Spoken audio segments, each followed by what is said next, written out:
Behind the evidence. Every case leaves behind evidence. Every piece of evidence tells part of the story.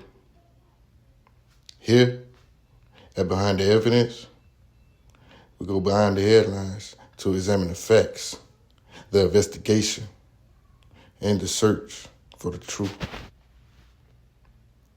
I'm Paul, and this is Behind the Evidence.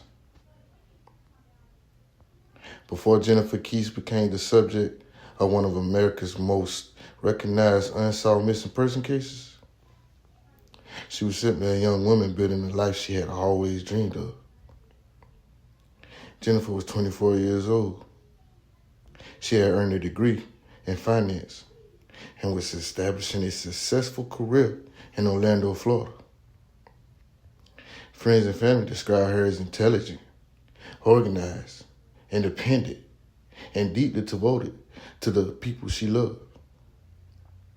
She had recently purchased her own condominium, a milestone that reflected years of hard work and careful planning. Just days before she disappeared, Jennifer returned from a vacation with a boyfriend in the U.S. Virgin Islands. According to those closest, she came home relaxed, happy, and ready to return to work. Jennifer's family spoke with her on the evening of January 23rd, 2006. Nothing about that conversation suggested anything was wrong. They talked about everyday life, made plans to stay in touch, and ended the call as they always had. The following morning, Jennifer prepared for work, as she normally did. She left her condominium, and somewhere between her front door and her workplace, something happened.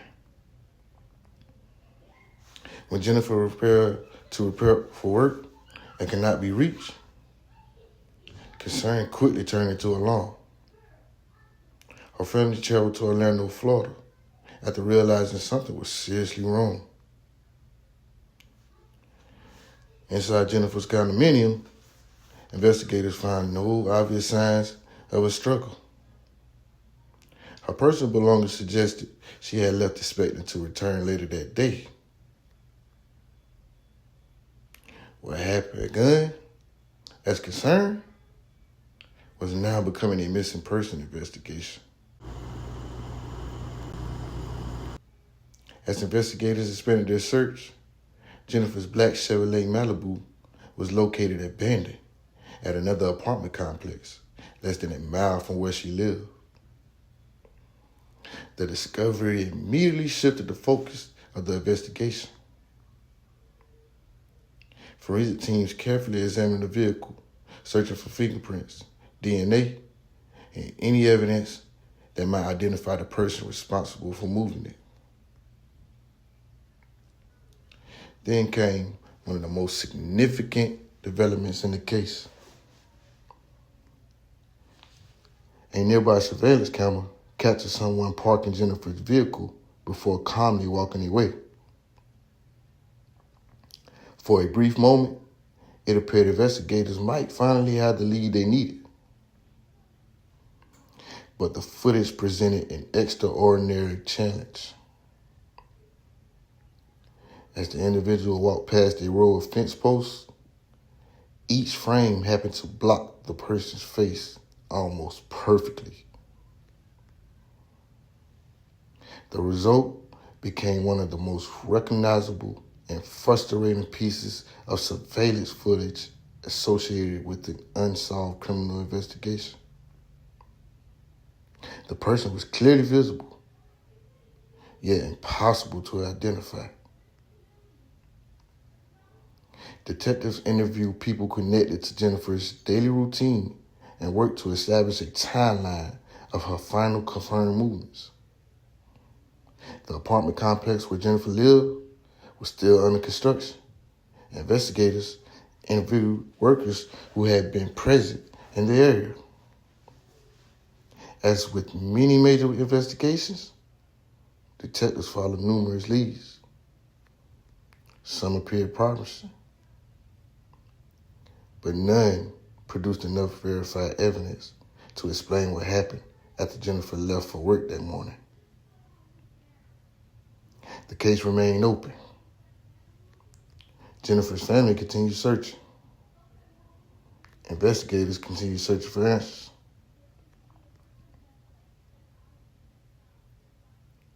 What happened to Jennifer Kesse? Investigators have reviewed evidence, conducted interviews, and re-examined information in the hope that one new detail might finally provide answers. Jennifer's family has never stopped searching. Every anniversary, every new lead, every renewed effort represents another opportunity to uncover the truth. Today, Jennifer Kesse's disappearance remains unsolved. But hope remains that one day the truth will finally come to light. Nearly 2 decades have passed since Jennifer Kesse disappeared. Time has changed many things, but it has not changed the questions. Someone knows what happened. Someone knows why Jennifer never made it to work that morning. Cases like Jennifer's remind us that behind every investigation is a family waiting for answers. Although the case remains unsolved, investigators continue to their work. Advances in technology continue to create new possibilities. Jennifer's family continues to hope. If you have credible information related to Jennifer Kesse's disappearance, contact the appropriate law enforcement agency handling the investigation. Even the smallest detail can make a difference.